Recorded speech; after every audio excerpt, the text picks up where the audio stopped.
My name is Damon Hart. I'm 36 years old. I've worked in tech most of my life, clean code, clear logic, no surprises. That's how I liked it. Predictability. Stability. And that's what I thought I had in my personal life too. I had the apartment, the job, the dog, and the girl. Amelia. She was my everything. My wife, my partner, my biggest supporter. And on the surface, she looked like the dream, tall, graceful, a perfect mix of elegance and ambition. Her hair always smelled like rosemary and vanilla, her wardrobe was curated to make her look like a Wall Street CEO and a runway model all at once. People adored her. Clients trusted her. Men noticed her, and women envied her. She had a laugh that could melt a room, and a stare that could freeze it just as fast. At least, that's what I believed. We met at a marketing conference in Portland 5 years ago. She was presenting this flashy campaign for Amazon, and everyone was eating out of her hand. But I saw past the polished look and the perfectly rehearsed lines, or so I thought. I saw a fire in her, a mind that knew how to bend the room to her will.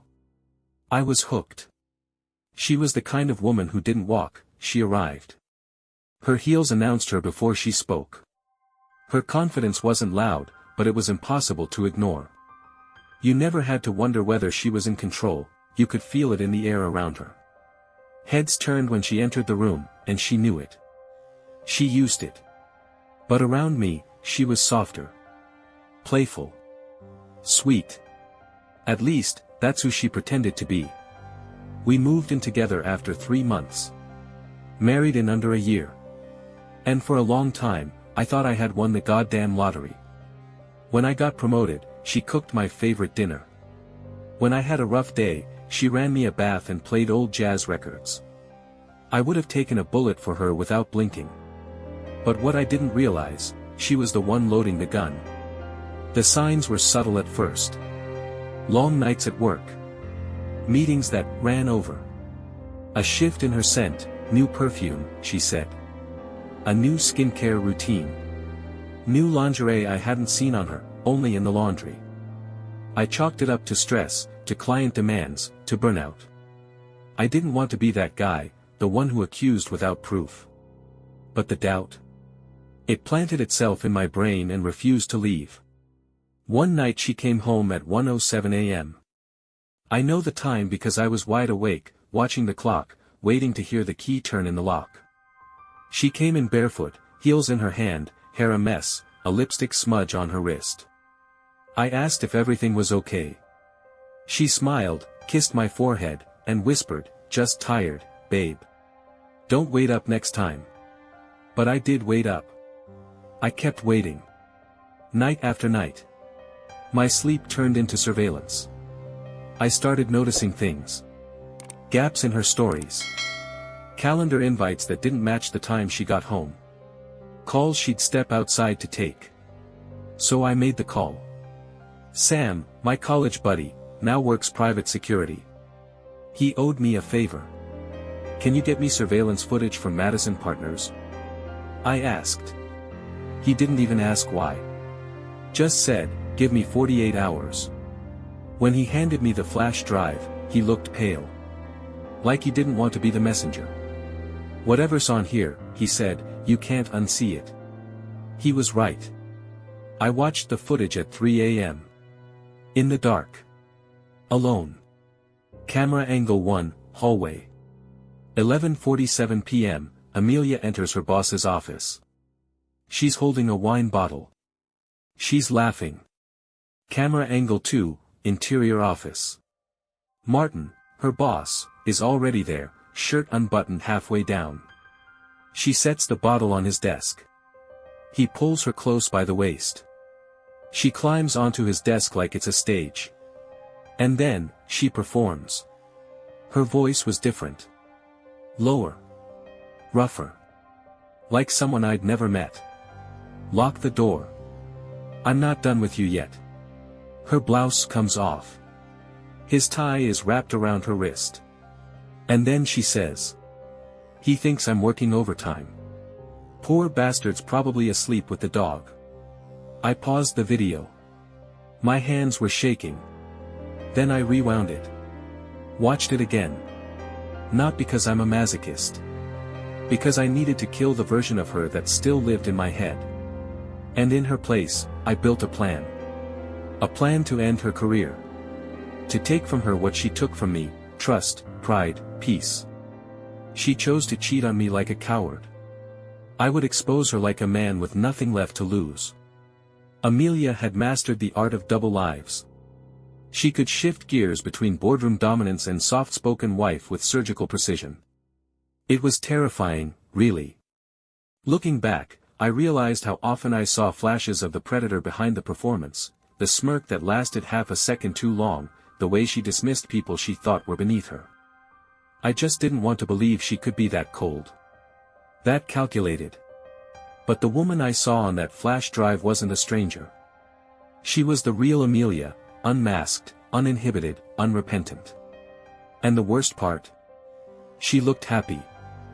In the video, her laughter wasn't the sweet giggle I'd fallen in love with, it was guttural, smug, possessive. She wasn't just cheating. She was celebrating it. Savoring it. Reveling in how much of a fool I was. He still texts me goodnight. Can you believe that? She told Martin, grinning. Like a puppy waiting for a treat. That line hit harder than anything else. I'd been that puppy. Waiting. Hoping. Loving. But now. I was rabid. And I was going to bite back. The rage didn't come all at once. It simmered. Boiled. Turned to steam behind my eyes. But under it all was clarity, pure, surgical clarity. She'd lied. She'd taken my love, worn it like a designer coat, and tossed it aside when it no longer suited her mood. She was a virus in high heels. So I started planning. First, gather everything. I cataloged every message, every video, every piece of digital filth she left behind. I screen-recorded chats. I saved time-stamps. I contacted the IT guy at her firm, anonymously, of course, and leaked a rumor that there were inconsistencies in her client data.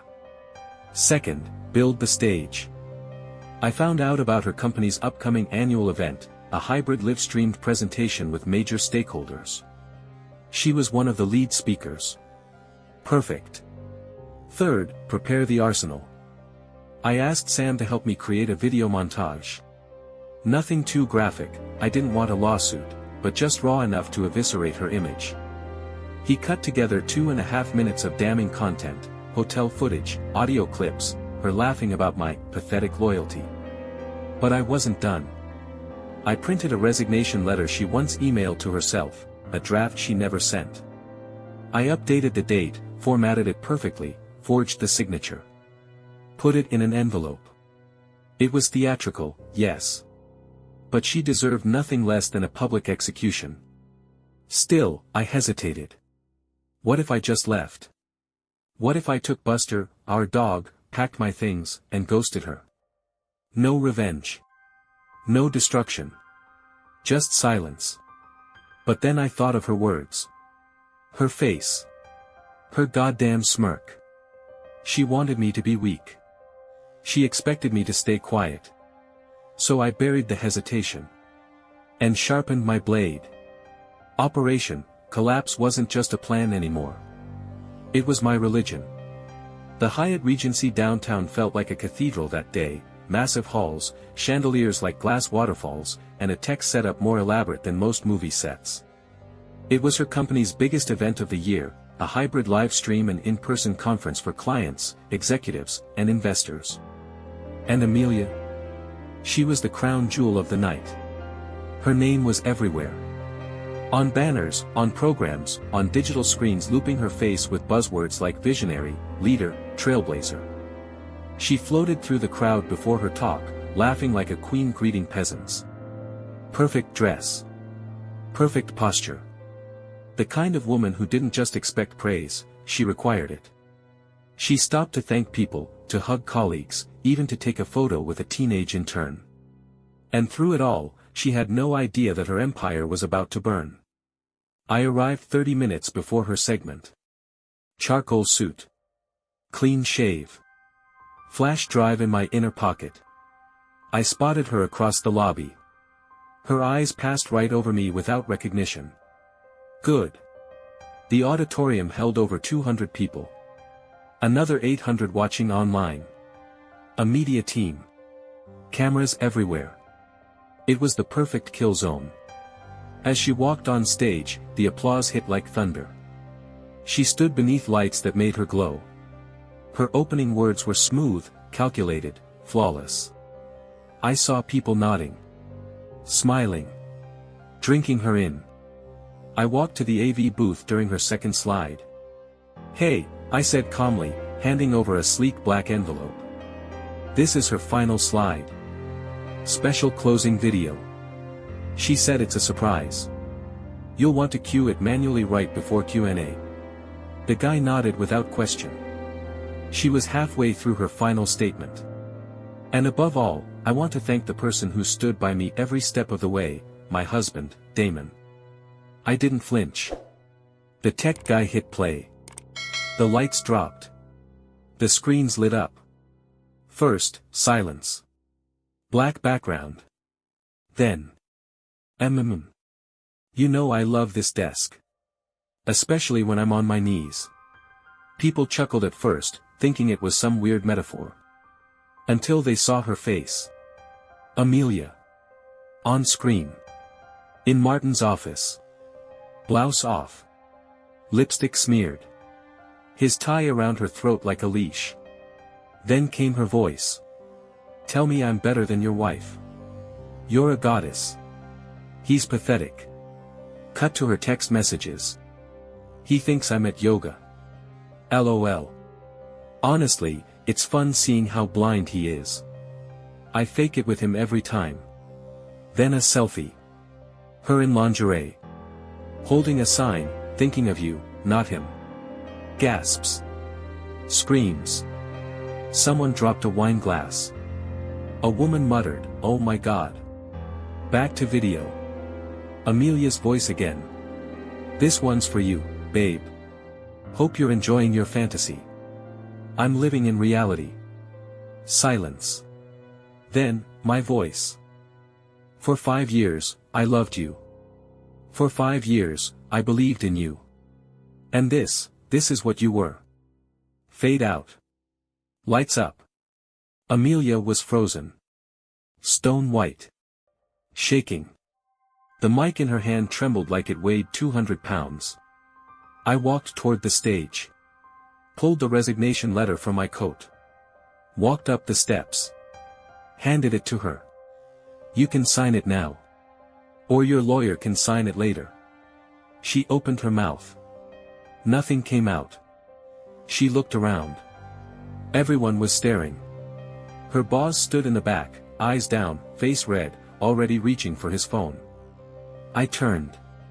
Walked out. As the doors closed behind me, I heard it. Applause. Scattered at first. Then louder. And louder. Like justice echoing off the walls.